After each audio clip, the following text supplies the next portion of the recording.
Halo teman-teman, apa kabar? Welcome back to my channel. Di video kali ini kita akan belajar terkait dengan cache. Apa itu cache? Cache adalah mekanisme penyimpanan sementara data yang sering diakses agar dapat diambil lebih cepat daripada kita membaca langsung dari sumber utama, misalnya database ataupun hard disk. Ilustrasinya di sini seperti CPU ya atau prosesor. Nah, itu juga sama memiliki cache. Ada yang namanya L2 cache, L3 cache itu yang dimiliki prosesor. Apa tujuannya kita menggunakan cache? Tujuan utama kita melakukan cache yaitu untuk meningkatkan performa sistem. Kemudian untuk mengurangi latensi dan menurunkan beban pada resource utama. Konsep dasar yang sering digunakan ada yang namanya temporal locality, yaitu data yang baru saja diakses kemungkinan besar akan diakses kembali. Nah, ini supaya data yang sama tidak langsung ke database lagi, tetapi cukup diambil dari memori sementara. Kemudian ada spatial locality, yaitu data yang berdekatan dengan data yang diakses kemungkinan besar juga akan digunakan. Dan selanjutnya ada yang disebut dengan hit versus miss. Cache hit adalah data ditemukan di cache. Kemudian cache miss adalah data tidak ada di cache, jadi harus ngambil dari sumber utamanya. Nah, kita bandingkan dengan kedua cara itu, kemudian ketika ada langsung ya udah kita ambil dari cache, kalau tidak ada baru mengambil dari sumber utamanya. Kemudian jenis-jenis cache yang sering kita jumpai di kehidupan sehari-hari.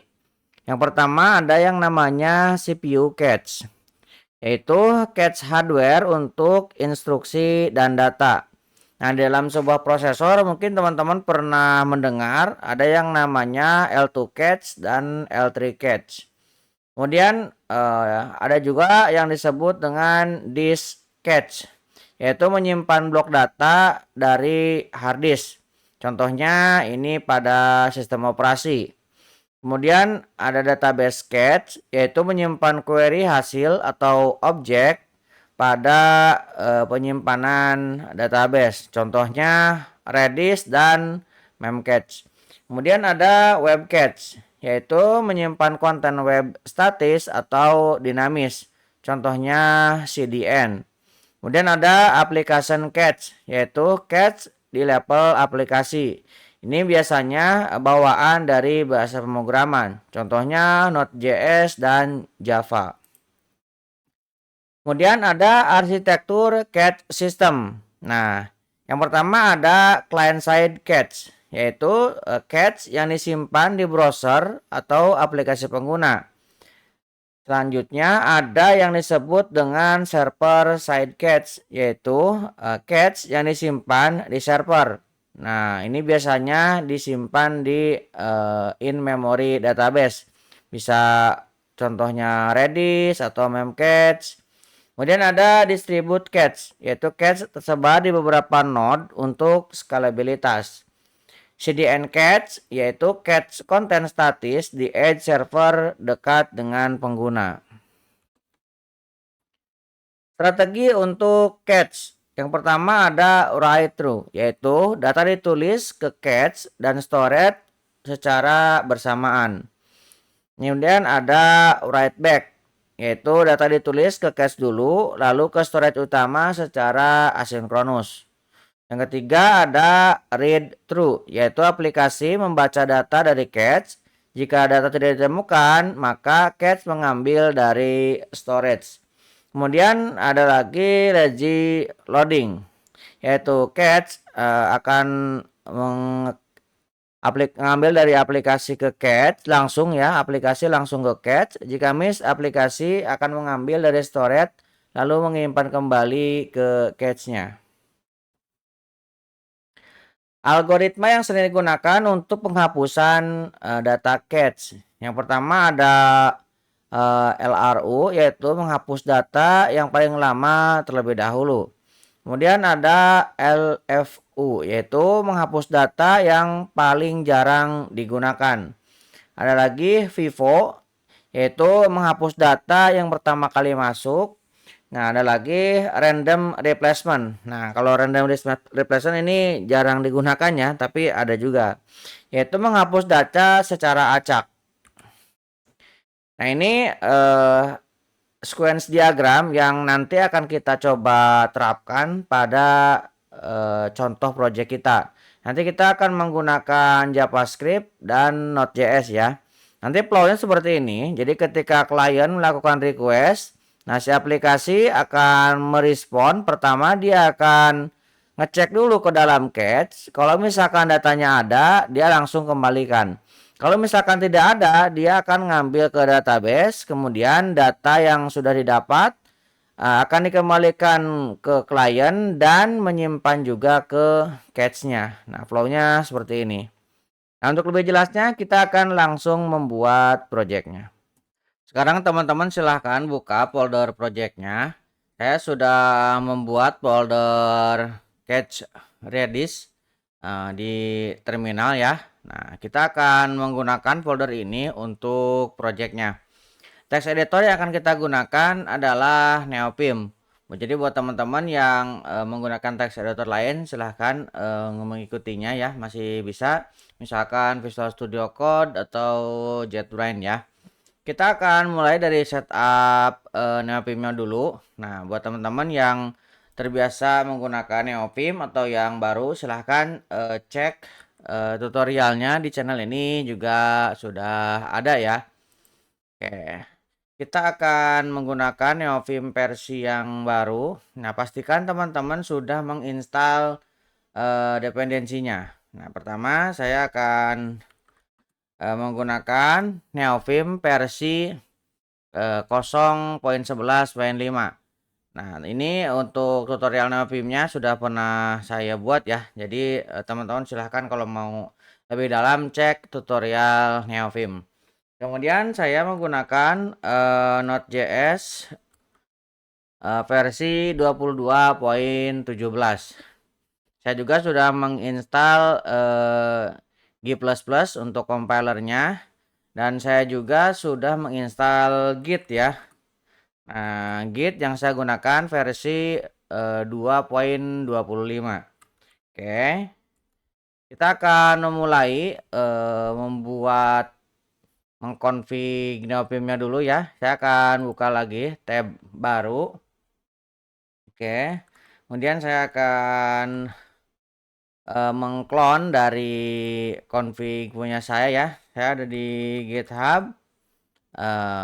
Pojok kode yang ini nanti saya taruh di kolom deskripsi untuk confignya ya.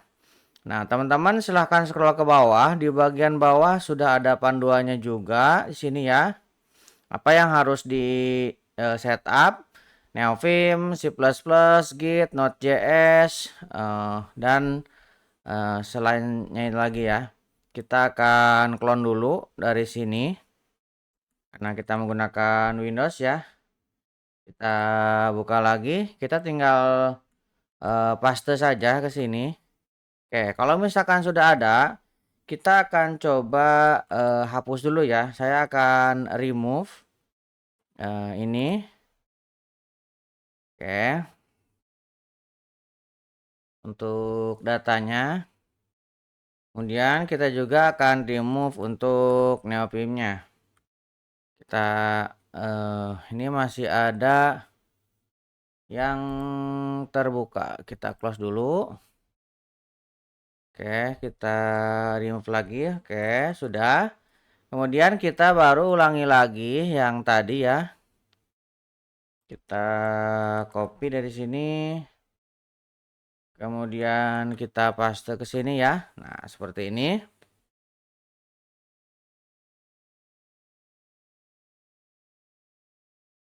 Oke. Kemudian kita akan membuka Neofimnya.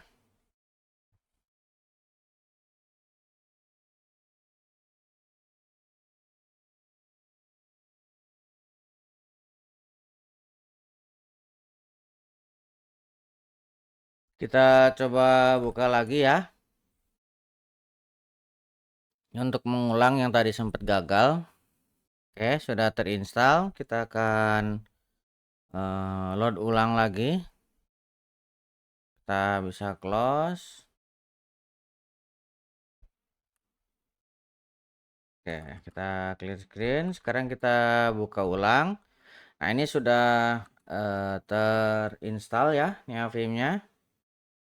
Sekarang kita akan lanjutkan konfigurasi untuk JavaScript dan juga REST client-nya. Saya akan masuk dulu ke direktori config-nya. Ada di app data, lokal, kemudian nvim. Oke, kita buka lagi dengan NeoVim. Kemudian kita akan menuju ke Explorer-nya. Oke, kita masuk ke luar, kemudian user, kemudian kita akan ambil default.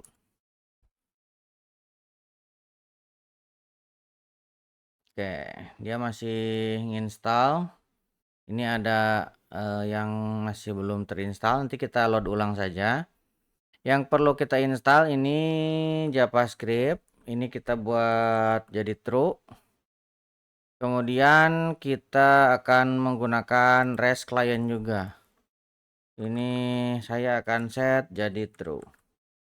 Oke, kemudian ini saya close dan kita buka ulang. Oke, ini dependensinya untuk REST dan juga JavaScript ya.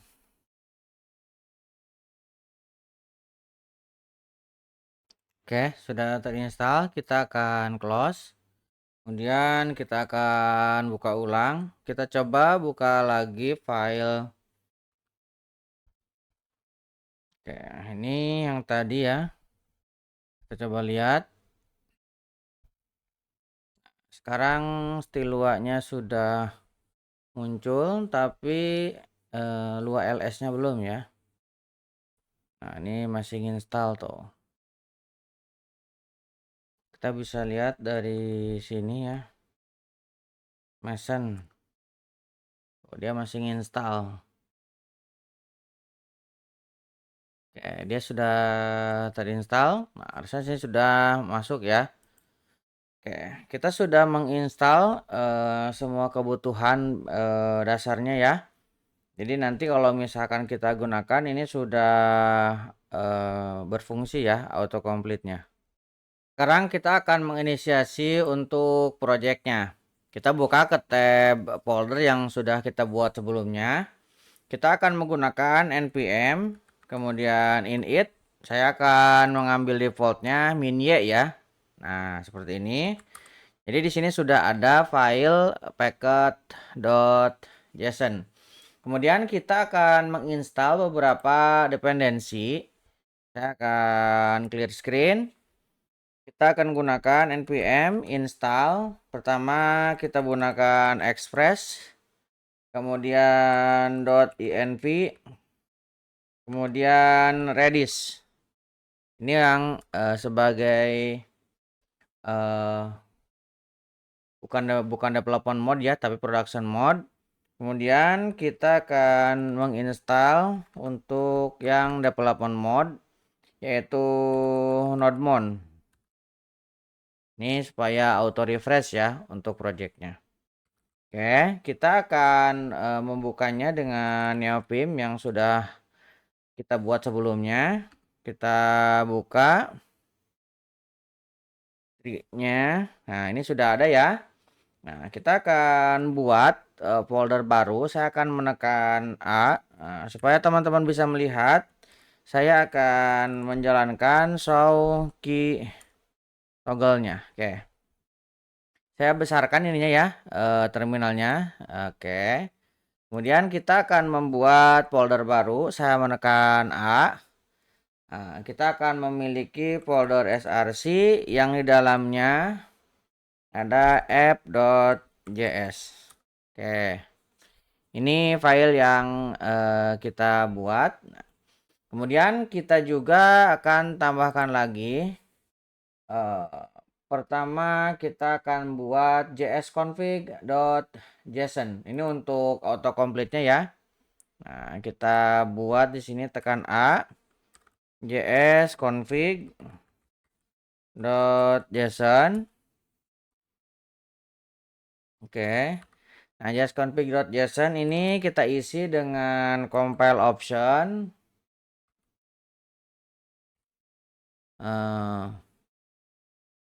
Kita gunakan compiler option. Kemudian di dalamnya kita isi dengan target.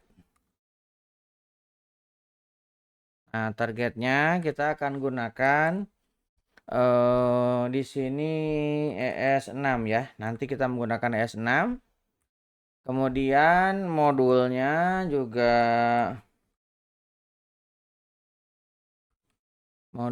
ini juga kita akan menggunakan ES6. Oke. Kemudian kita akan tambahkan allow systematic default importnya kita akan buat true. Oke, kemudian ES modul interrupt ini kita akan isi dengan true juga. Kemudian kita akan tambahkan di sini modul resolution. Ini saya akan kasih node ya, karena kita menggunakan Node.js.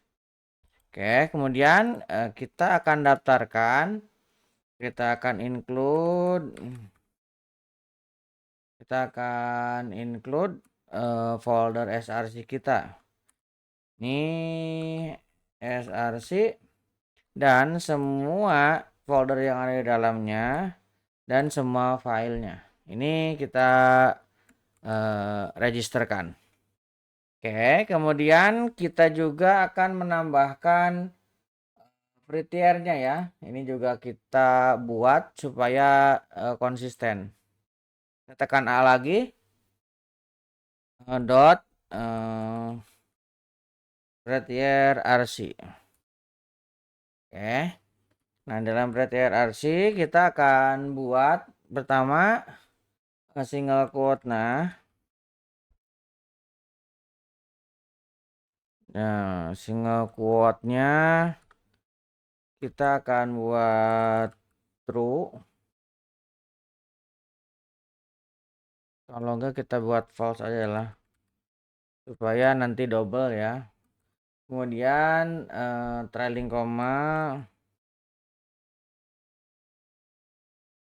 kita akan buat none.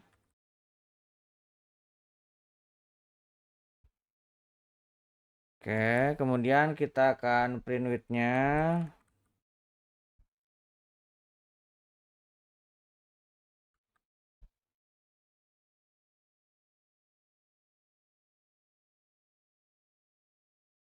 Ini saya kasih 80.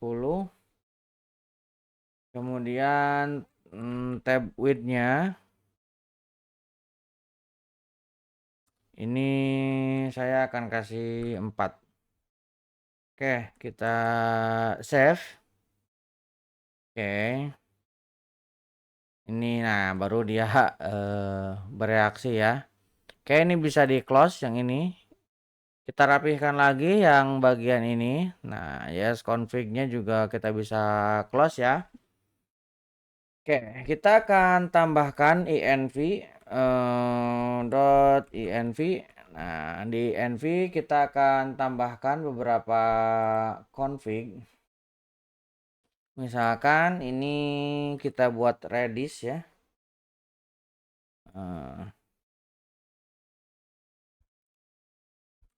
Redis database kita membutuhkan Redis misalkan URL namanya. Kemudian kita akan kasih nama redis // localhost 6379.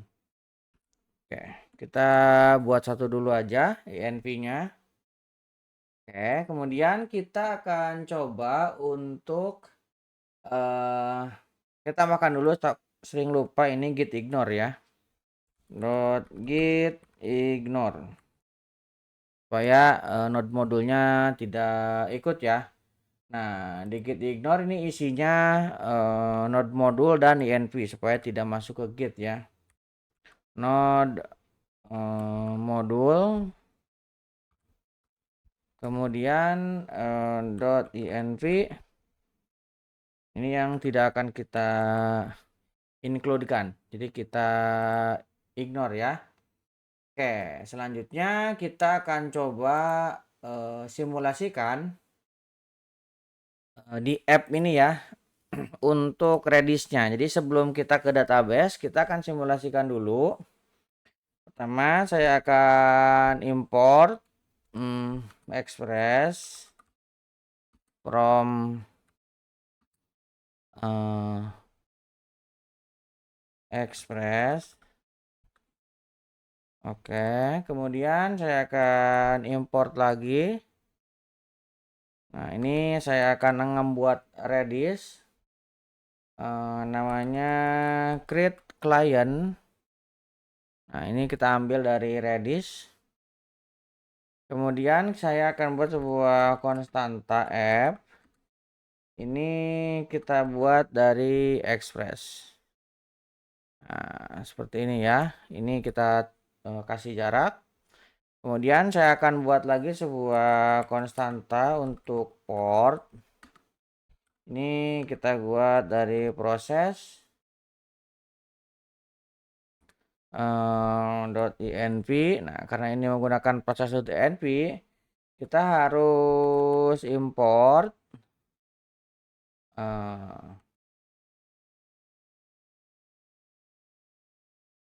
.env.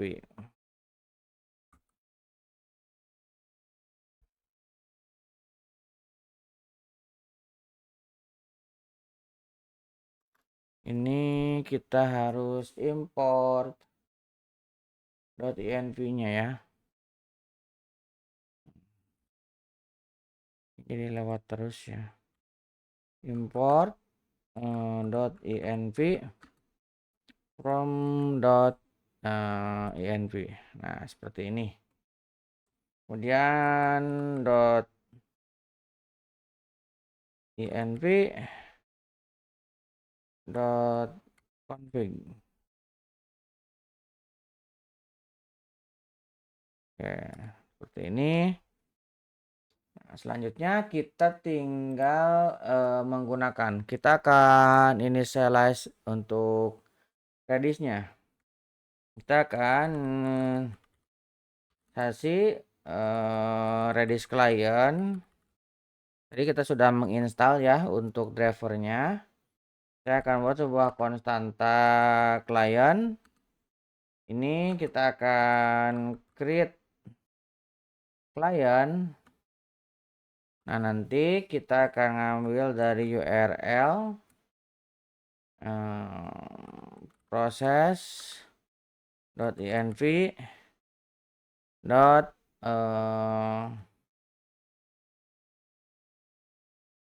Redis URL. Oke, atau kalau misalkan tidak ditemukan, kita buat dari Redis localhost portnya 6379.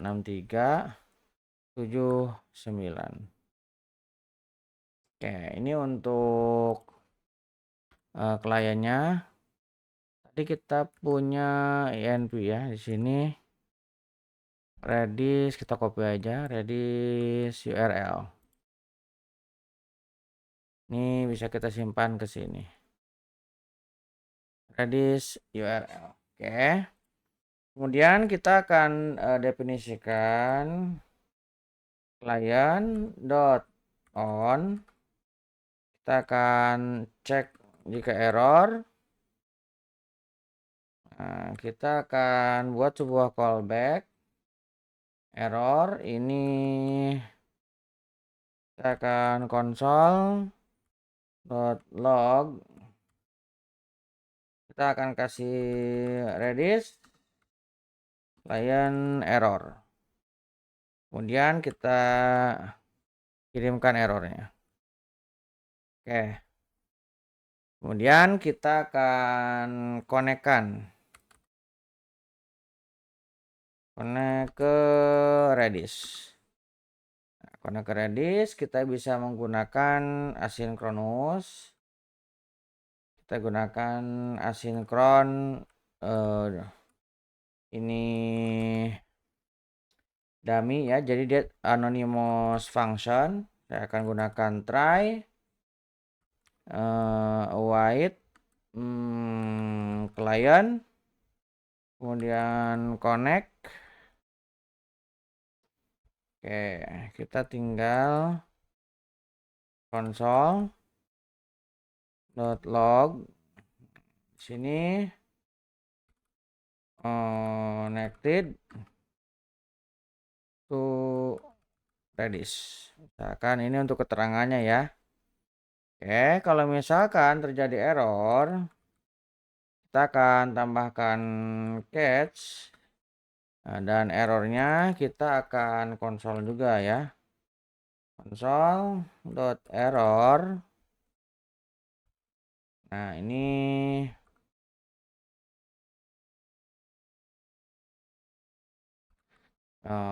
fail to connect to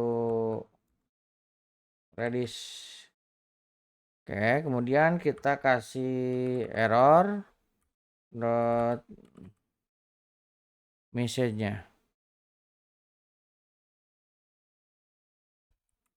Message-nya kita kirimkan. Oke, kita tutup dengan tutup kurung seperti ini. Kemudian kita akan coba gunakan app-nya sebagai JSON. Kita gunakan middleware app.use express JSON ya. Kita akan gunakan JSON. Nah, kemudian kita akan coba buat mock data. Nah, sampel mock data. Jadi kita belum connect ke database, kita buat mock dulu. Jadi datanya kita buat hard ya. Kita buat misalkan get mock data. Ini sebuah arrow function. Oke, kita akan returnkan sebuah promise. Nah, ini kita akan resolve. Oke. Kita akan set timeout. Nah, kita akan kasih oh sorry, ini bukan seperti ini. Kita akan buatkan sebuah function arrow di dalamnya. Nah, di sini kita akan resolve. Oke, di dalamnya kita kirimkan sebuah objek ID, misalkan isinya 1, kemudian ada name, misalkan saya kasih nama produk A. Oke, kemudian saya kasih details. Ini adalah contoh data. Oke, kemudian kita akan kasih waktunya, timestamp-nya. Kita akan ambil new date. Kita akan convert to ISO string. Nah, supaya nanti muncul sebagai string. Kita tutup. Kemudian kita tambahkan di sini untuk waktu tunggunya kita buat misalkan segini ya. Ini 2 milisecond. 2 second delay. Misalkan seperti itu. Oke, kita tutup. Ini kita save. Oke, sudah dirapihin ya. Oke, selanjutnya kita akan coba buat endpoint untuk endpoint yang tanpa catch ya. Nah, di sini saya akan buat route tanpa catch. Ini contoh route tanpa catch, berarti kita akan buat app get. Nah, di sini saya buat endpointnya no catch misalkan. Ini adalah sebuah asinkronus. Ini ada request, kemudian response.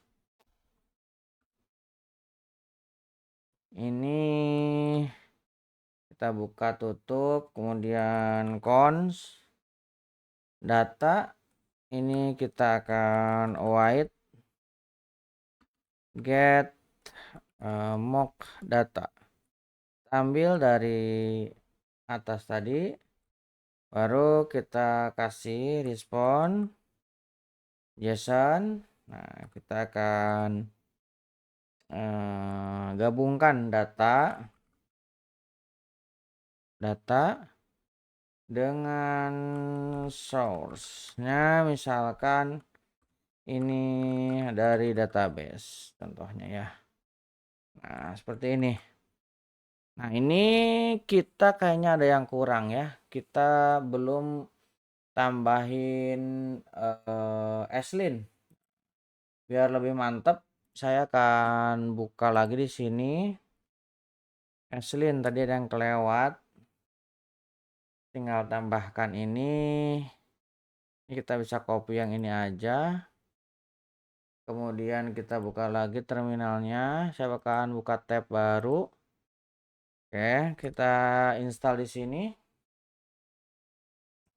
Oke, saya akan menggunakan JavaScript aja. Kita gunakan untuk mengecek sintak dan pencarian problem. Nah, kita akan menggunakan import modul.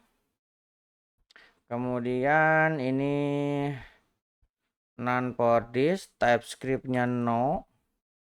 Ini kita jalankan dua-duanya saja. Ini kita yes, kita gunakan npm. Biar lebih rapi ya, supaya nanti tidak ini error tapi nggak muncul ke ketahuan errornya. Oke. Ini sudah. Nah, sekarang kita juga ini belum ke setting nih. Type-nya ini masih common.js. Kita akan ganti dengan modul. Oke. Jadi kita ekspor importnya menggunakan ES6 modul. Oke, kita balik lagi ke app. Oke, ke app ini kita akan tambahkan lagi untuk contoh endpoint yang menggunakan catch. Nah, berarti contoh dengan catch. Nah, tapi ini belum ke database ya. Kita hanya ingin mengecek fungsi dari catch-nya itu doang. Kita dulu ya. Sama kita tambahkan with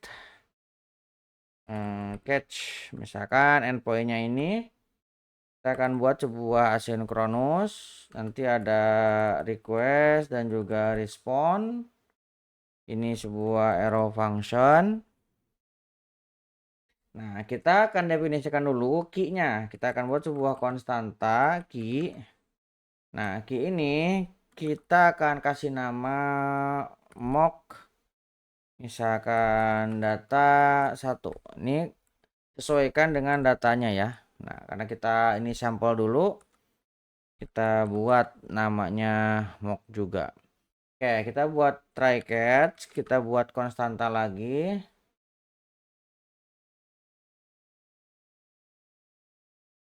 Nah, kita akan buat catch data. Nah, kita akan await. Kita ambil dari client. Oke, kemudian kita akan get. Nah, key-nya kita definisikan. Udah ada atau belum? Nah, kalau misalkan eh, catch datanya ada, nah kita akan returnkan langsung dari sini. Respond.json. Nah, kita akan returnkan ini dari, saya convert dulu, json.parse.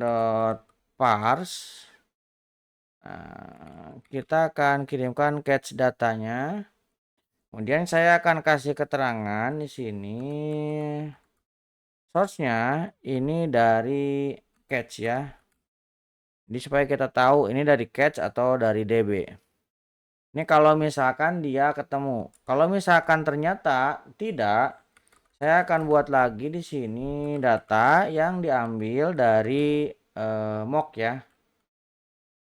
Saya akan await get mock data. Oke, kemudian kita baru akan tentukan. Nah, karena kita sudah dapetin datanya, kita akan set ke catch-nya. Ini saya akan set catch-nya 60 second expired. Ini akan expired setelah 60 second. Oke, kita langsung gunakan await.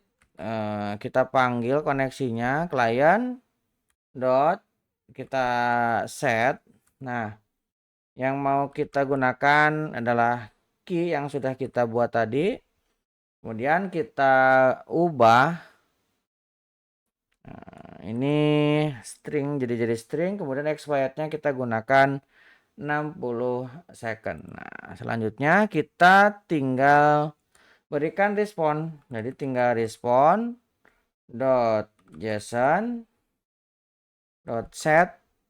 Nah, kita akan bukan set ya. Langsung json.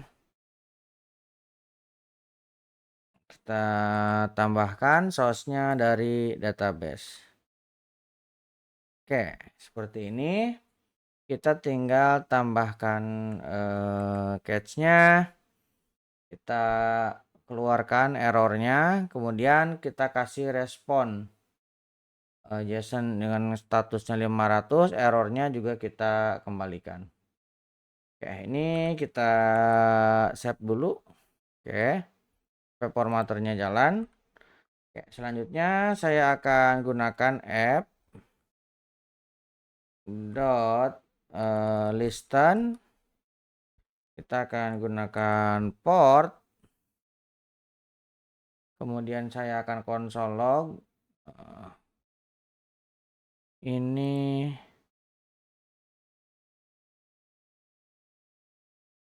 ini di prek katanya port. Seperti ini. Ini on, bukan hanya port. Saya akan gunakan slash localhost. Nah, portnya kita tentukan. Oke, ini sudah jalan. Nah, sekarang kita akan coba ya. Kita akan coba, kita jalankan di sini. Saya akan clear screen. Oke, untuk menjalankannya kita akan tambahkan di packetnya. Nah, kita tambahkan dulu di bagian packet.json. Nah, di sini baru scriptnya hanya tes. Saya akan tambahkan di sini pertama ada start. Nah, start ini kita akan gunakan node src app.js. Kemudian ada dep ya. Kalau dep kita akan menggunakan nodemon src app.js, kita save. Oke, sekarang kita bisa jalankan menggunakan npm run dep. Kita jalankan. Oke, connect to Redis ya. Ini sudah muncul tuh. Karena Redisnya sudah dijalankan. Nah, saya menggunakan ini ya, Redisnya ini menggunakan flyenv. Ini sudah dijalankan. Kemudian database-nya nanti kita menggunakan MariaDB. Nah, kalau teman-teman menggunakan Docker juga silahkan ya. Oke, ini sudah terhubung ke Redis. Kita akan coba lakukan testing. Nah, testingnya saya akan buat folder di dalam sini, test.http. Nah, kita gunakan http file. Ini masih compile karena tadi kita sempat menginstal tapi belum di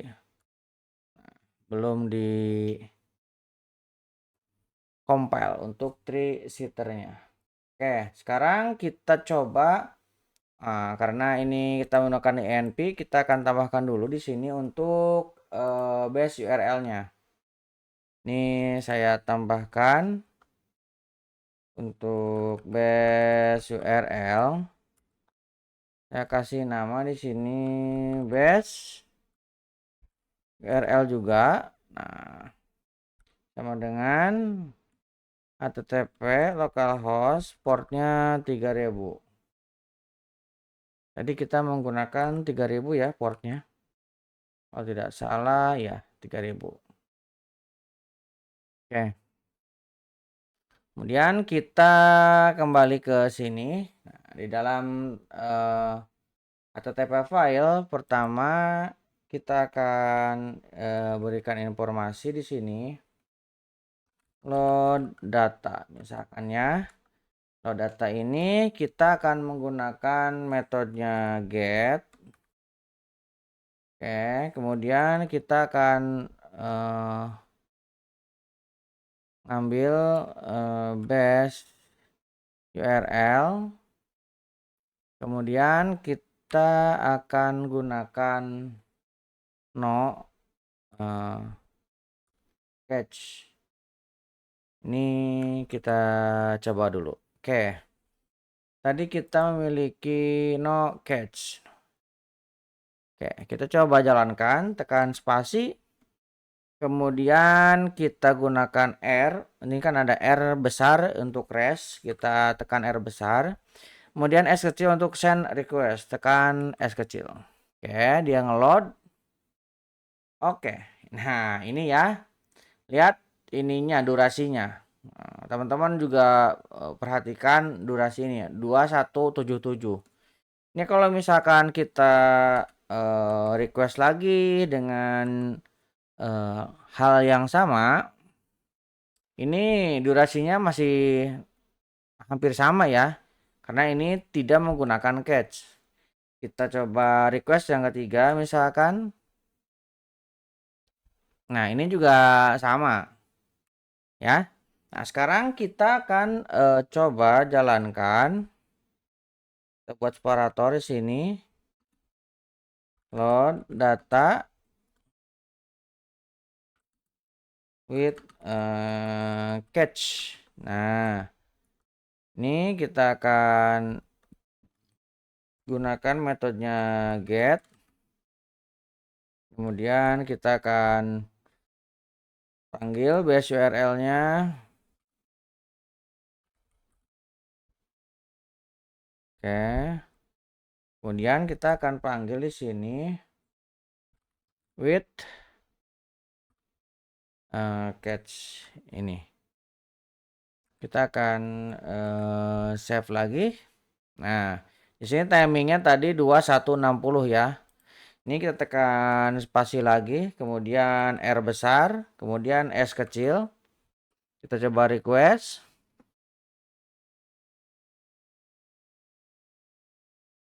Nah, lihat hasilnya. 3783. Ini cukup lama ya. Sekarang kita akan coba request lagi spasi R kemudian S. Nah, ini sudah menurun ya. Jadi asalnya tadi ribuan sekarang tinggal ratusan. Kemudian saya coba R kemudian S lagi. Nah, selanjutnya semakin kecil. Kita spasi R S. No. Selanjutnya akan selalu lebih kecil daripada yang pertama karena ini lihat dia ngambilnya dari cache ya, bukan dari database lagi. Nah, sedangkan kalau misalkan yang pertama tadi ini ngambilnya dari database. Ini juga R, kemudian misalkan S. Ini lama tuh kan dia ngambil dari database. Nah, itu contoh sederhana untuk penggunaan cache. Nah, selanjutnya kita akan terapkan ketika kita memiliki koneksi ke database ya. Teman-teman silahkan buka tab baru. Kita akan menginstal dependensi untuk MariaDB-nya. Saya akan gunakan npm kemudian install mysql2. Oke, ini harusnya di bagian packet.json-nya ini sudah ada mysql2 ya.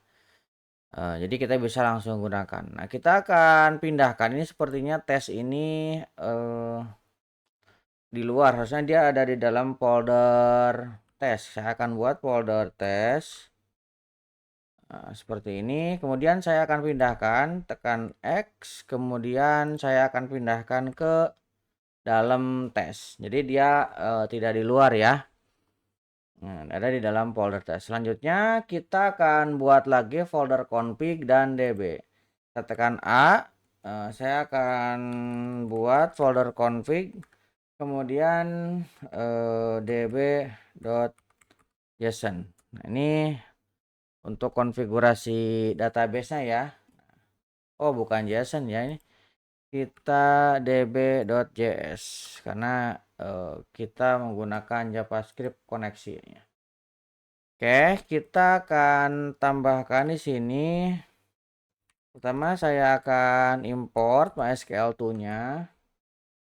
MySQL ini kita akan ambil dari MySQL2 dot ini slash promise. Oke. Selanjutnya kita akan import .env from ini kita ambil dari .env. Kemudian .env kita akan config kita config. Oke. Selanjutnya saya akan buat sebuah konstanta untuk connection pool. Ini kita gunakan dari MySQL create pool. Oke. Di dalamnya kita akan menggunakan host. Nah, ini kita akan definisikan di env-nya ya. Nah, teman-teman bisa buka env ini. Nah, kita akan tambahkan di sini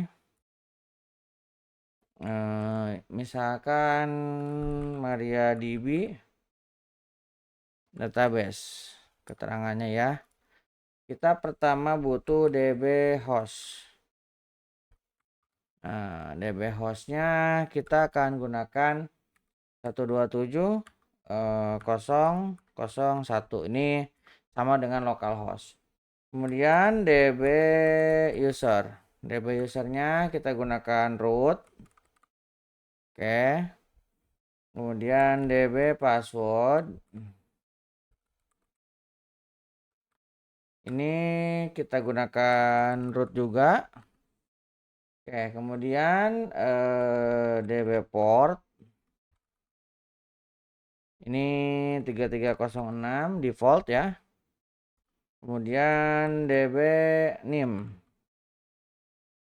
ini kita gunakan tes db namanya ya. Oke, ini untuk datanya kita bisa save. Kemudian kita balik lagi ke DB-nya. Ini hostnya. Nah, kita gunakan proses .env db host. Oke, kemudian user kita gunakan proses .env db user. Kemudian password kita gunakan db password. Kemudian database kita gunakan db name. Nah, di sini kita tambahkan port.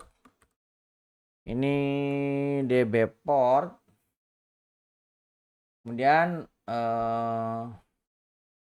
kita tambahkan waiting for connectionnya true. Kemudian kita tambahkan limitnya 10. Kemudian kita akan tambahkan queue limitnya ini 0. Oke, ini kita tutup. Sekarang kita tinggal export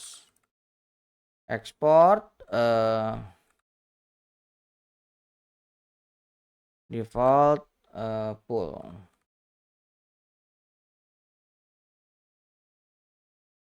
Kita perlu pakai S ya. Oke, ini untuk database-nya. Nah, sekarang kita tinggal membuat init db-nya ya. Kita buat di sini di root ya. Kita buat init db.js. Ini untuk menginisiasi database-nya ya. Pertama, kita akan import connection from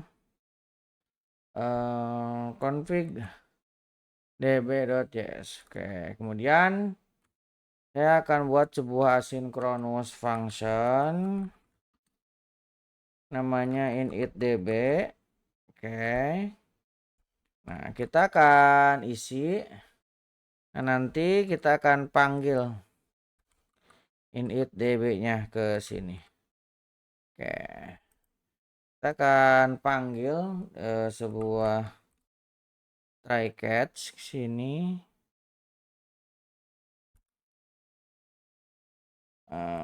Kita akan await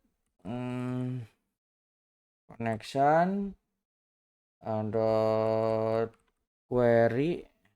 Kita akan buatkan create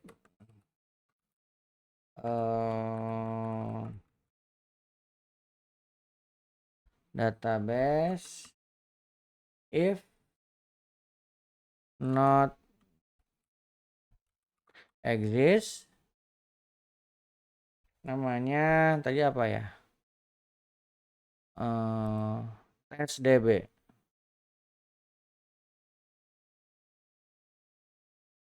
Oke, ini untuk nge-create kalau misalkan belum ada ya. Kita akan console.log. Di sini database testdb created or exist. Misalkan ini keterangannya. Oke, selanjutnya saya akan buat sebuah koneksi namanya db. Diambil dari connection. Dari sini saya akan buat juga sebuah konstanta create table query. Misalkan ya, kita akan buat. Saya akan kasih perintah create table di sini. Sederhana saja. Seperti ini. Kita langsung tutup titik koma. Kita save. Ini kayaknya harus kita rapihkan ini. Masih banyak yang error. Try catch-nya belum.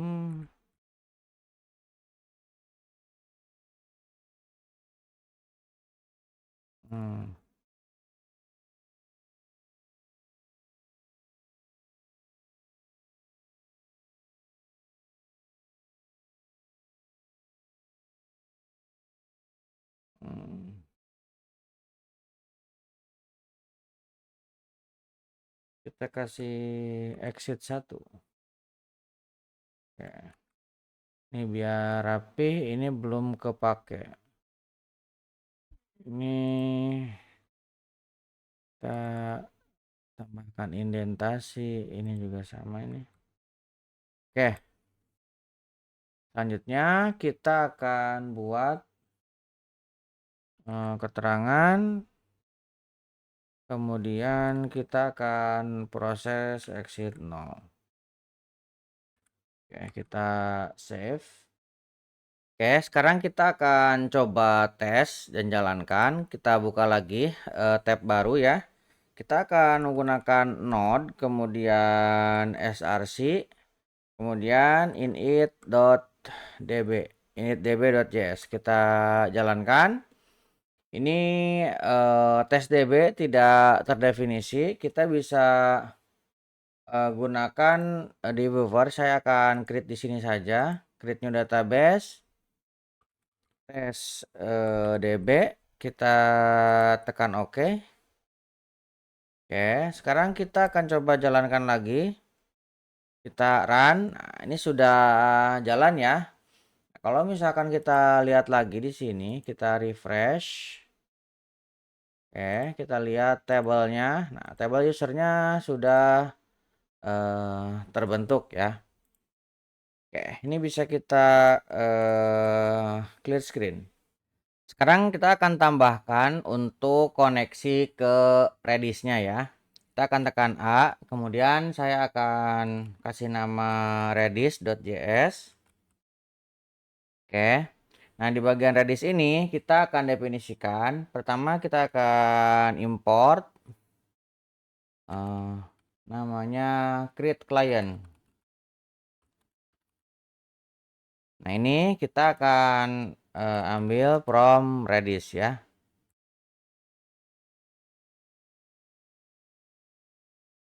Oke, selanjutnya kita akan import .env.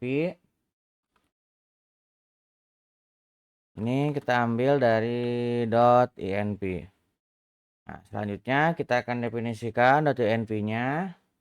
Kemudian saya akan buat sebuah konstanta client. Ini kita ambil dari create client. Nah, kita ambil dari proses env redis URL.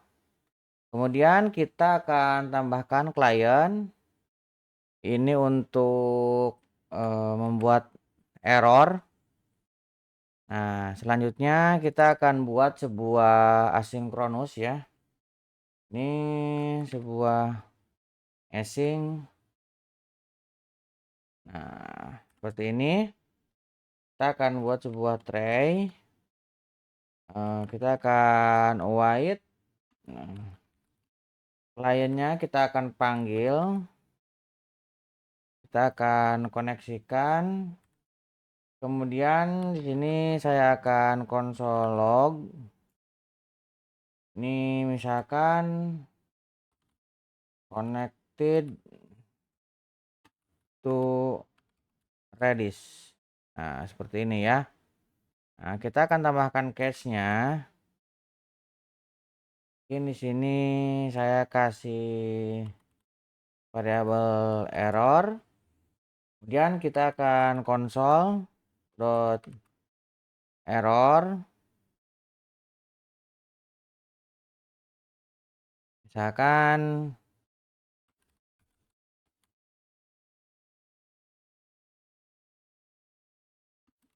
to Redis.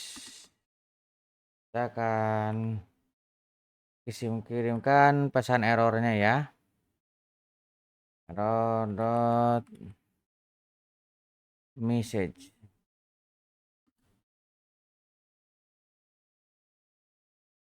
Oke. Ini kita tinggal tutup. Titik koma ya. Oke. Selanjutnya kita akan tambahkan ekspor default client. Kita akan eksporkan. Ini nggak usah pakai S ya. Oke. Ini untuk Redis-nya. Selanjutnya kita akan menambahkan user controller. Kita akan buatkan folder baru, controller. Kita kasih nama filenya user controller.js. Oke. Nah, dalam user controller kita akan definisikan pertama kita akan import db from, kita akan ambil dari config ya, bukan db tapi dari config slash db.js. Oke, kemudian kita juga akan import client dari config Redis. Oke, pertama kita akan export const get all users, ini sebuah asinkronus, ada request, kemudian ada response. Ini kita akan kasih sebuah keterangan console log, misalkan header, kemudian kita akan ambil dari request dot headers. Ini selanjutnya kita akan tambahkan try catch. Kita akan definisikan dulu catch key-nya. Nah, catch key kita akan ambil dari objeknya, yaitu users, actionnya ini all ya. Oke, kemudian saya akan definisikan juga const catch users. Ini kita akan await. Kita akan ambil dari klien, kemudian kita akan cek sudah ada atau belum di database-nya Redis ya. Oke. Kemudian kita akan cek jika catch usernya ini sudah ada. Nah, kita tidak perlu connect ke database, kita langsung returnkan. Kita akan kasih info dulu console log, misalkan serving from catch, misalkan ini untuk keterangannya ya. Nah, selanjutnya kita akan returnkan respon berupa JSON. Nah, ini kita akan kasih data, kita akan convert ya JSON, kita akan parse. Nah, catch usernya kita akan returnkan ke sini. Oke, selanjutnya kita akan tambahkan di sini message, ini diambil dari catch. Nah, seperti ini ya.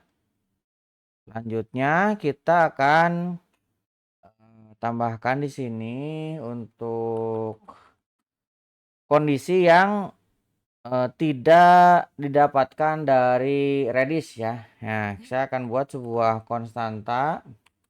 Ini kita buat di dalam row. Ini kita gunakan koneksi dengan menggunakan db. Nah, kita akan menggunakan query.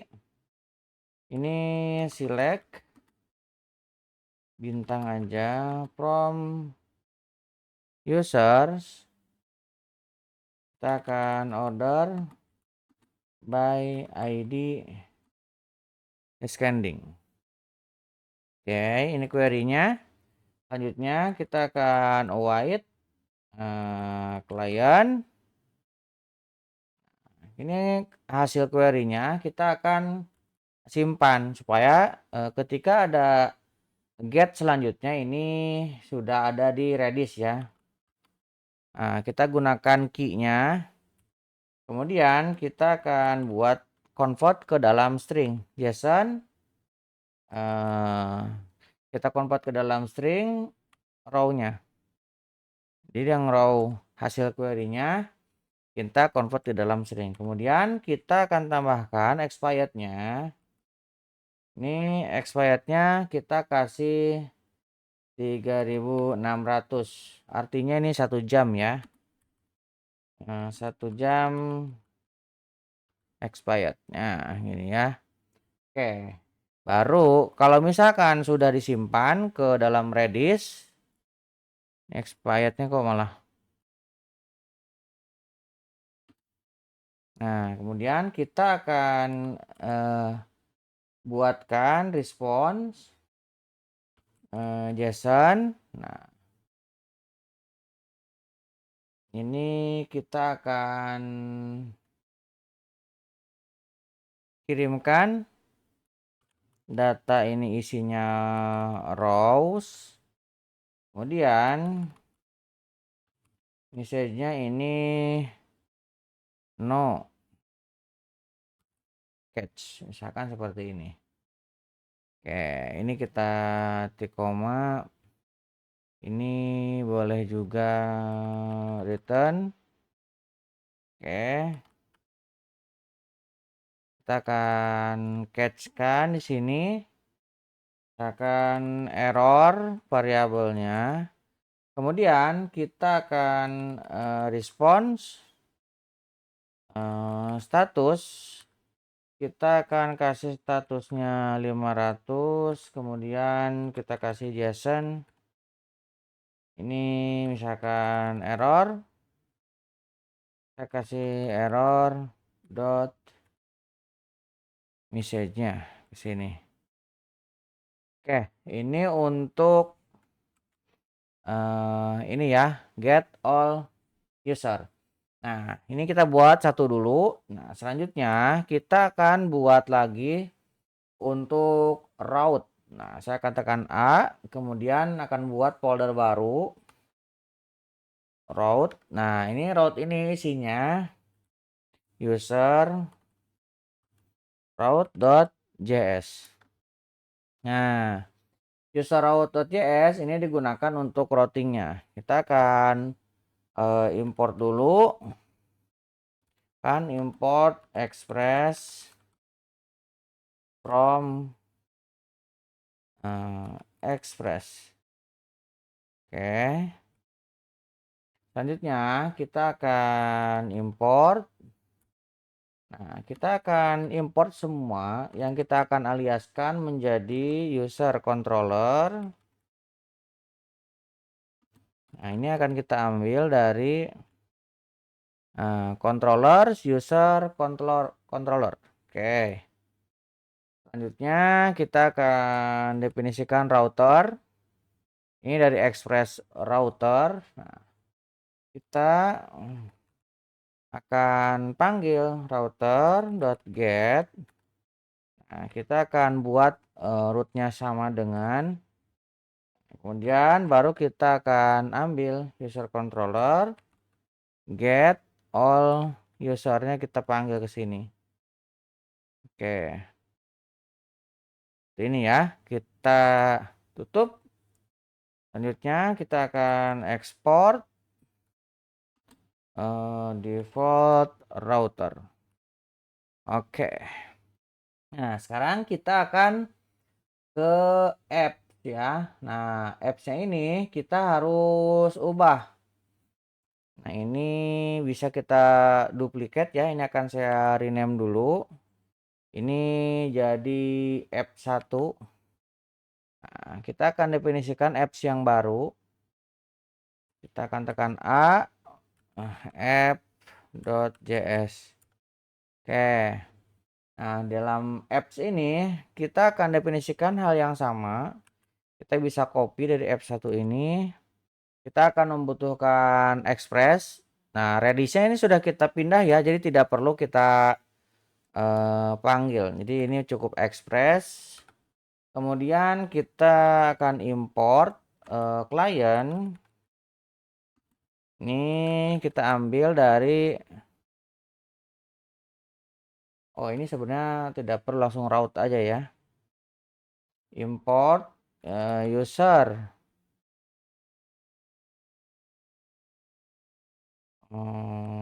route. Kita akan ambil dari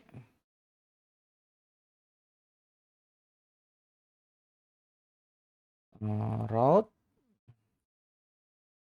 Ini ada user route.js. Oke, selanjutnya kita akan buat sebuah konstanta app. Ini kita akan ambil dari express. Oke, kemudian kita akan definisikan port. Ini kita akan ambil dari process.env port atau 3000 kita definisikan ya. Oke, selanjutnya kita akan definisikan dia sebagai JSON.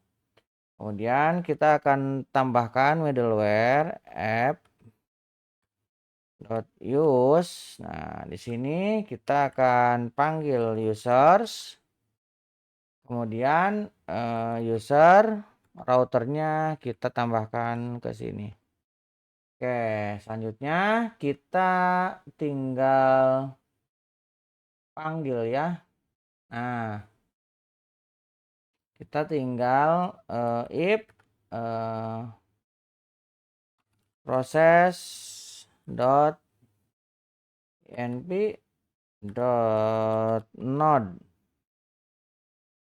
env nya ini tidak sama dengan tes. Nah, ini baru kita akan jalankan ya.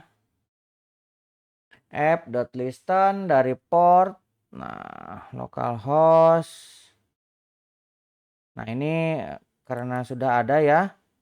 Jadi kita bisa remark yang ini nih. Oke, kita remark supaya tidak ada dua export ya. Oke, ini kita save. Ini bisa kita close dulu baru dibuka ya. Buka lagi. Nah, baru dia tidak error. Nah, untuk yang lain kita akan closein dulu biar nggak bingung ya. Kita mungkin closein dulu biar nggak bingung. Kita buka yang ini. Oke, sekarang kita akan jalankan kembali npm run dev. Oke, di sini client on src config redis. Nah, ini client on. Ini error. Oh, ini ada yang kurang ya. Nah, yang redisnya config redis. Oh, ini bukan on error. Oh, ini bukan klien ya. Create client. Create client URL proses env redis URL redis localhost 6379. Ini kalau misalkan error. Oh, ini kok gabung ke sini. Ini ya yang jadi penyebabnya error nih. Ini harusnya dia di koma di sini ini. Kemudian ini sendiri ya. Client on error. Nah, harusnya seperti ini nih. Jadi supaya dia menjadi fungsi yang berjalan langsung ya. Oke, kita balik lagi. Nah, ini sudah jalan ya. Kita bisa ulang. Kita jalankan npm run. Nah, ini sudah jalan. Nah, sekarang kita akan balik ke sini, kemudian kita akan buka lagi tesnya. Nah, di dalam tes kita akan tambahkan. Nah, kita tambahkan satu lagi.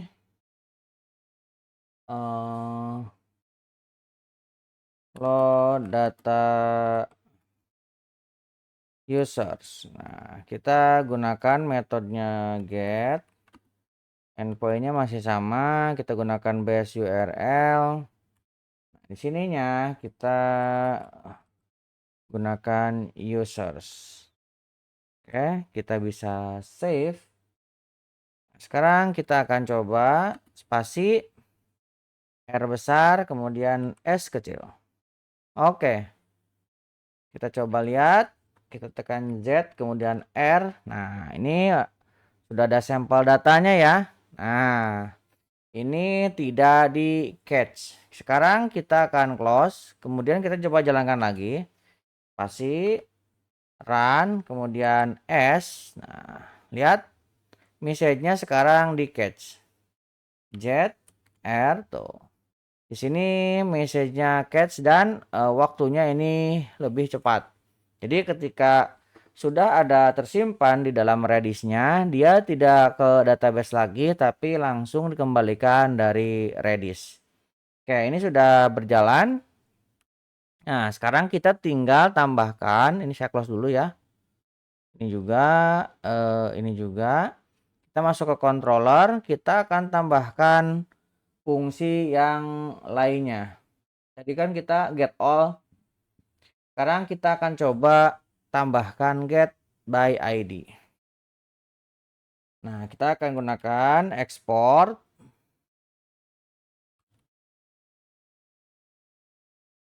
cons. Ini kita ada sedikit masalah. Oh, kita coba close dulu ya. Kita close dulu, kemudian kita buka ulang supaya dia fresh. Kita buka lagi, kita buka controller lagi. Nah, kita load ulang. Oke, kita get user by ID. Oke, get user by ID ini sebuah asinkronus. Nanti dia ada request, kemudian ada response. Kita gunakan arrow function. Oke, kita gunakan try catch, try, kemudian cons. Kita tambahkan lagi catch key-nya. Nah, di sini kita bedain ya. Tadi kita menggunakan user titik 2 all. Nah, di sini saya akan menggunakan objek yang sama, tetapi isinya kita buat berbeda. Nah, ini karena get by ID, kita akan tambahkan ID-nya. Nah, ini kita akan ambil dari request dot params, ambil dari params dot ID. Ini yang akan kita ambil ya. Jadi setiap catch ini beda-beda. Nah, kemudian saya akan buat cons lagi. Catch usernya. Ini kita akan ambil, kita akan await. Kita akan ambil dari client, kemudian kita cari menggunakan catch key-nya. Nah, yang barusan kita definisikan udah ada atau belum?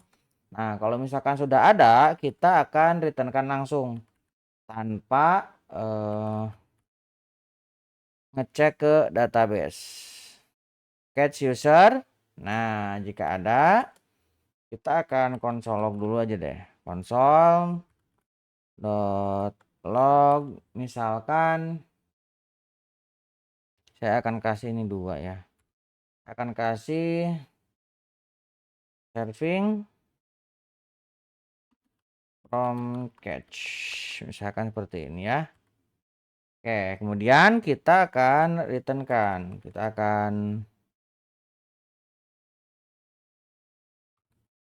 akan return-kan respon.json. Ini juga sama, kita akan kirimkan data. Nah, isinya kita akan convert JSON.parse, kita akan ubah ke dalam objek JSON catch usernya yang dikembalikan. Kemudian kita tambahkan lagi message-nya. Message-nya ini adalah catch ya. Nah, dari catch dapatnya. Oke, selanjutnya kalau misalkan ternyata belum ditemukan, kita akan ngecek ke database. Nah, kita akan ambil dari rows, kemudian kita akan wait dari DB, kemudian query, kita akan cari ke database dengan perintah select bintang from users where ID sama dengan kita gunakan param ya. Nah, paramnya kita definisikan di sini. Kita akan gunakan request params.id. Oke, ini untuk mendapatkan data dari database. Selanjutnya kita akan cek jika rows dot length, kalau misalkan ada isinya, kalau misalkan tidak ada isinya dia 0, maka kita akan returnkan response dot status, kita akan kasih 404 not found ya. Kemudian kita kasih message JSON. Nah, message-nya misalkan user not found. Oke, ini kalau misalkan ternyata tidak ada data di database. Nah, sekarang kalau misalkan ternyata ada, kita akan simpan lagi ke dalam Redis. Client dot set, kita akan set lagi. Kita akan simpan key-nya. Kemudian JSON-nya kita ubah ke dalam string. Nah, ini yang kita rubah ya indeks pertama aja. Rows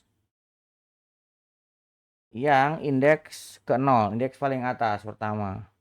Kemudian kita akan tambahkan expirednya.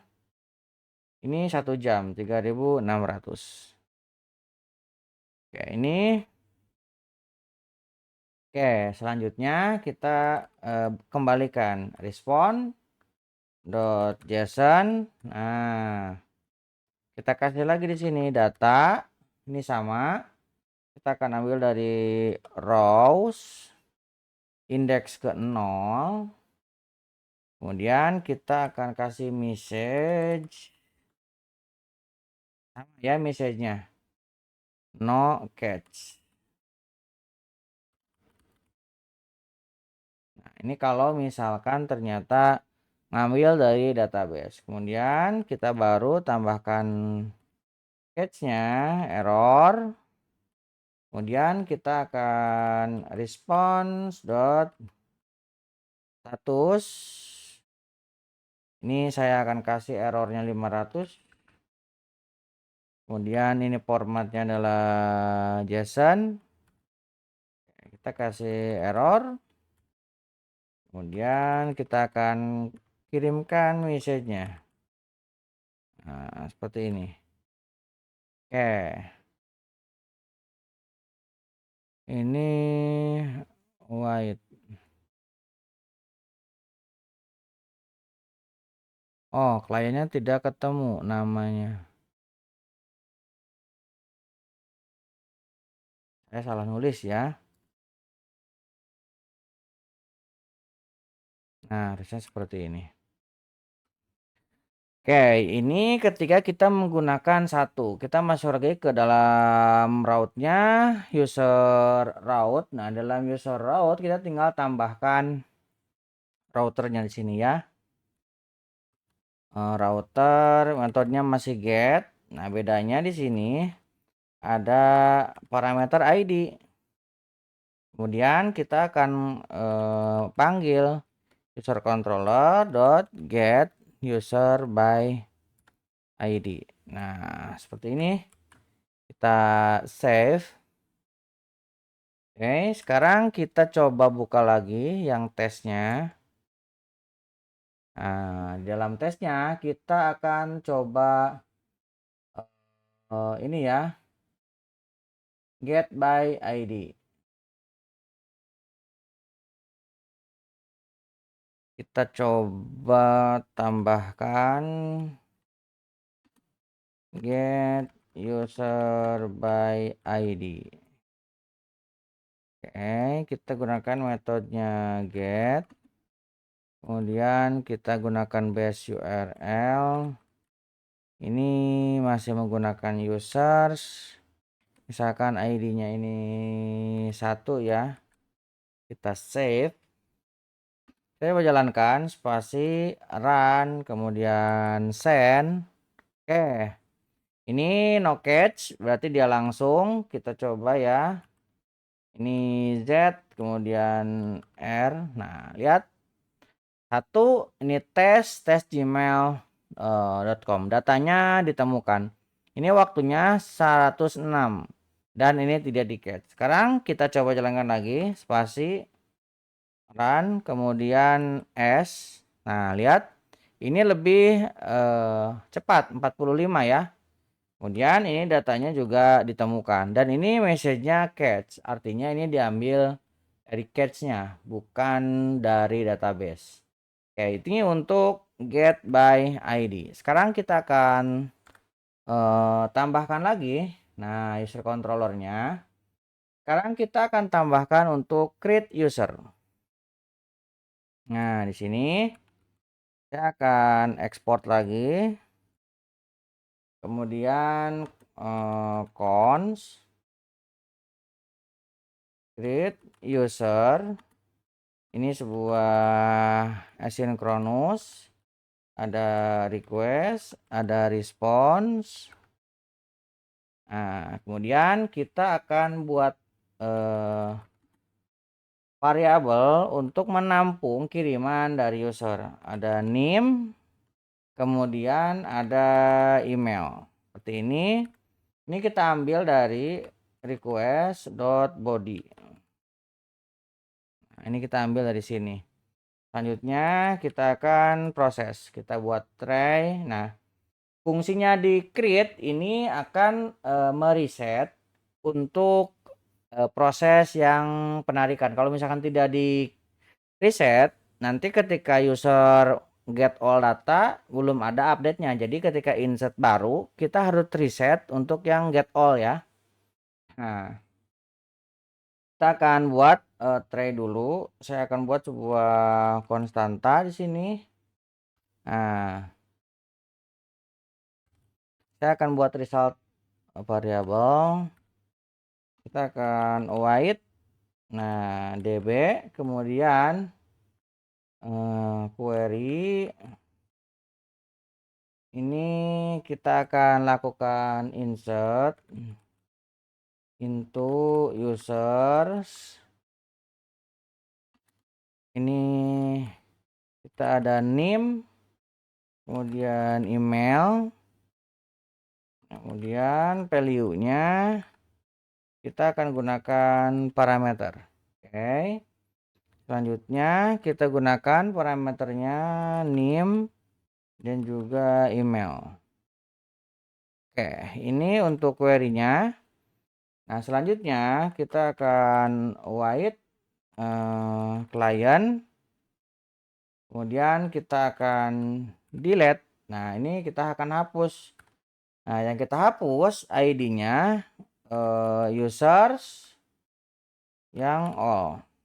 Nah, tadi kan kita memiliki user all untuk select ya. Mana tadinya? Users all. Nah, ini kita hapus di Redis-nya. Oke, kemudian kita baru response dot status. Nah, ini 201 ya. Read. Kemudian ini JSON. Nah, kita akan kasih data. Nah, ini kita akan ambil ID. Kita akan ambil dari result dot inserted insert ID, kemudian kita kembalikan name emailnya. Nah, seperti ini. Kemudian message-nya kita akan kasih no catch. Nah, seperti ini ya. Selanjutnya kita akan tambahkan di sini catch error. Kemudian kita akan tambahkan respon statusnya 500. Kemudian kita kasih JSON, kita kasih pesannya error. Kita ambil dari error dot message.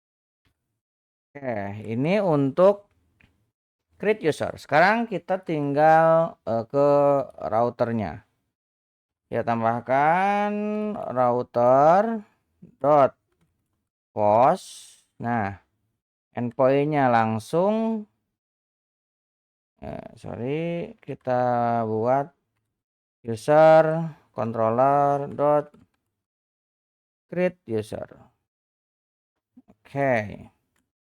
Nah, sekarang kita tinggal buka lagi yang tesnya. Nah, yang tesnya kita tinggal definisikan. Ini create user. Oke, metodenya post. Ini masih sama base URL, yang base URL, kemudian endpointnya users, langsung seperti ini. Oke, selanjutnya kita akan content type-nya JSON. Nah, kita misalkan saya kasih pojok kode ya. Pojok kode. Nah, di sini bukan age tapi email. Nah, emailnya misalkan code at gmail.com. Seperti ini, kita save. Oke.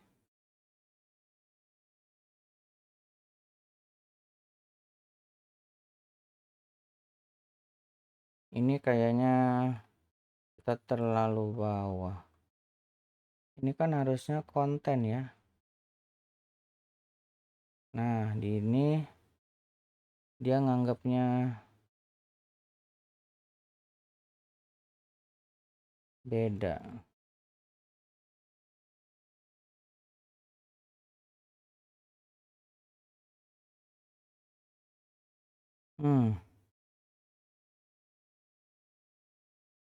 Ini harusnya bukan ini.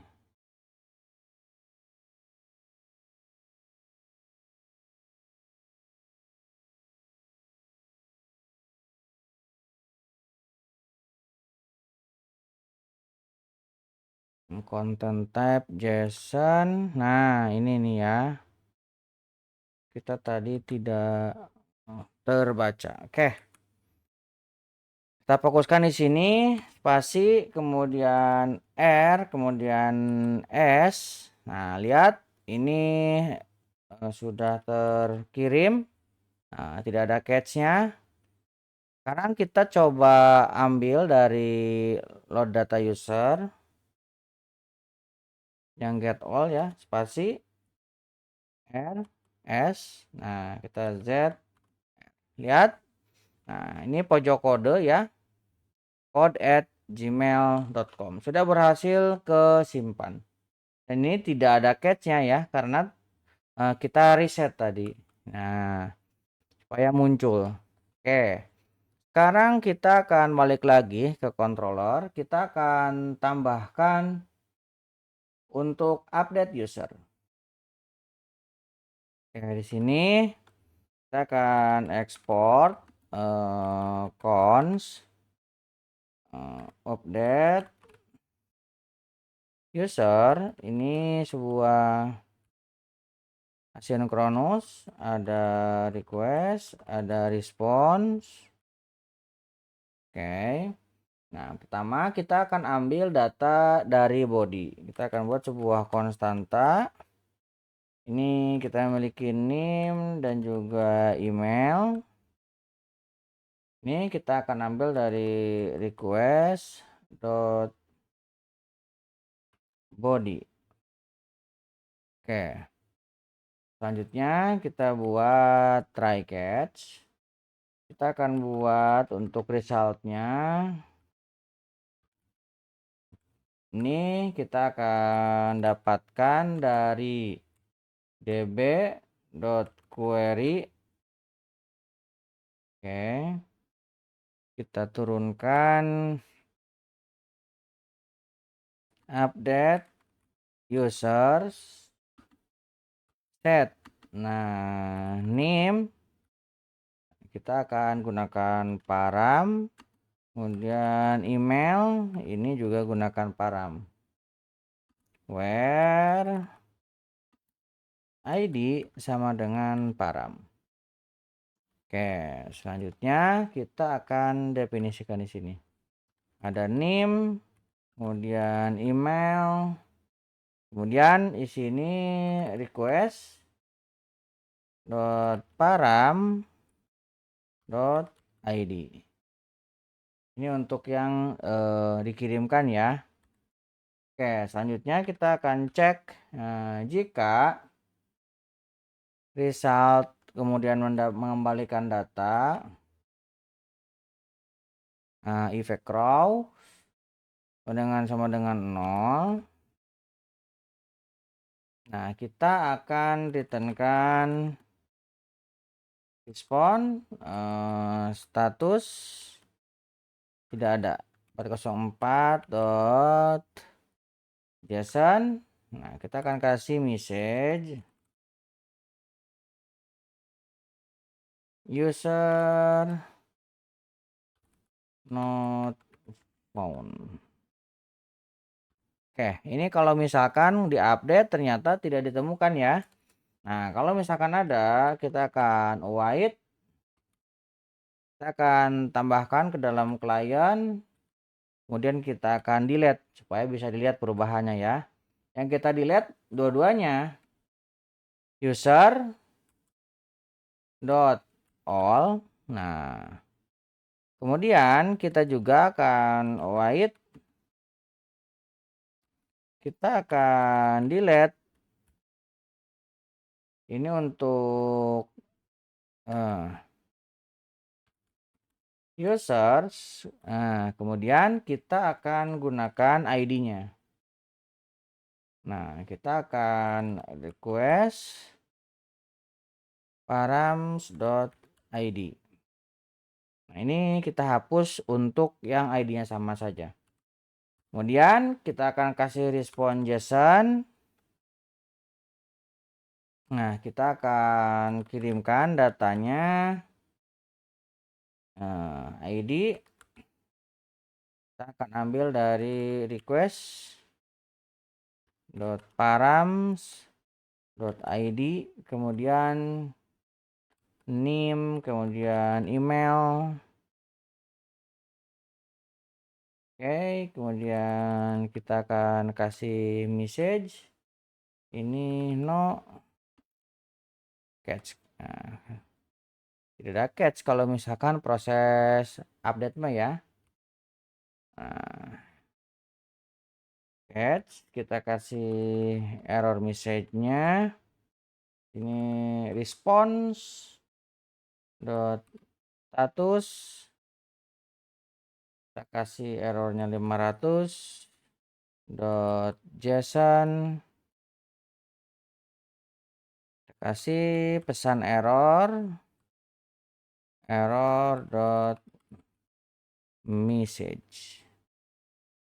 Oke, ini harus ada koma. Oke, sekarang kita tinggal panggil ke dalam user router. Kita tinggal panggil router dot put. Nah, kita membutuhkan slash titik 2 ID. Baru di sini user controller dot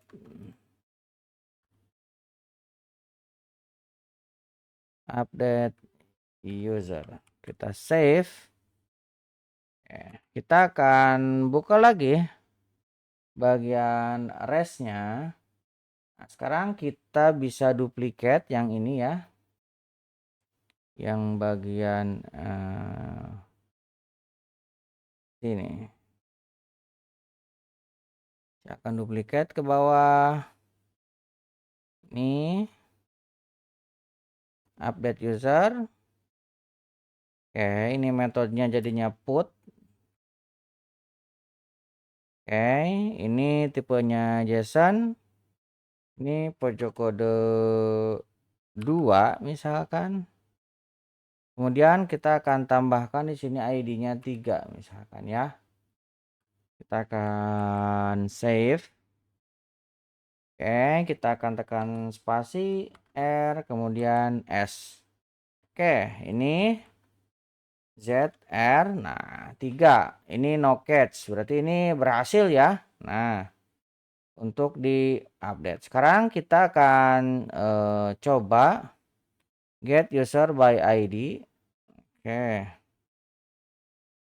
Ini saya akan ganti dengan 3. Kemudian S. Lihat dia no catch ya. Ya, sudah update. Ini jadi kode 2. Ya, begitupun untuk yang get user. Dan S ini juga sama. Lihat di sini sudah pojok kode 2. Sudah terupdate data yang diambil ya. Karena kita sudah mereset antara edit dan juga antara yang tadi ya dengan ID dan all-nya. Oke, sekarang kita akan tambahkan lagi untuk proses delete. Nah, kita buat di sini export cons. Kita kasih nama delete user. Ini sebuah asynchronous, ada requestnya, ada responnya. Kemudian ya, kita akan langsung gunakan try catch. Saya akan buat sebuah konstanta result. Ini kita akan wait dari db dot query. Kemudian di sini kita akan tambahkan delete from users where ID sama dengan ini ya. Oke, selanjutnya saya akan tambahkan di sini request dot params.id. Oke, ini untuk proses delete-nya. Selanjutnya kita akan cek jika result dot effect row, jadi ada perubahannya. Kalau misalkan ada kita skip, kalau misalkan tidak ada kita akan returnkan respon status ini 404. Kemudian kita akan kasih JSON message. Ini kita kasih string user not found. Oke, selanjutnya kalau misalkan ada, kita akan hapus client.delete. Nah, ini kita copy aja dari yang sebelumnya ya. Karena kita akan menggunakan hal yang sama dengan ini. Kita akan copy. Kemudian kita tinggal paste ke sini. Oke. Kalau sudah di delete, kita tinggal return kan response.json. Nah, kita akan kasih data, kita kasih ID, ini request param.id, kemudian cukup satu ya karena kita hanya punya ID. Message-nya user successful, misalkan seperti ini. Kemudian kita akan tambahkan catch-nya, ini error. Oke, kemudian response dot statusnya ini 500 dot json, kemudian message-nya, kemudian kita akan errornya kita dot message-nya kita kirimkan. Oke, kita skip. Kemudian kita tinggal tambahkan ke dalam user router di sini. Oke. Delete user. Oke. Kita tinggal balik lagi ke sini. Oke, kita akan kasih separator. Delete user. Delete it. Oke, metodenya delete. Kemudian kita masih menggunakan base URL. Kemudian masih users endpoint-nya. Ini kita hanya butuh seperti ini. Kita save. Oke. Sekarang kita jalankan spasi run kemudian s. Nah, lihat user deleted successful. Kita sekarang ke get user spasi rs z r. Lihat, nah, yang ID-nya 3 sudah hilang dan ini tidak ada catch-nya. Oke, kurang lebih seperti itu ya untuk contoh penerapan catch di dalam proses CRUD. Mudah-mudahan bisa membantu teman-teman. Buat teman-teman yang belum subscribe, jangan lupa subscribe dan nyalakan tombol loncengnya. Sampai ketemu di video selanjutnya.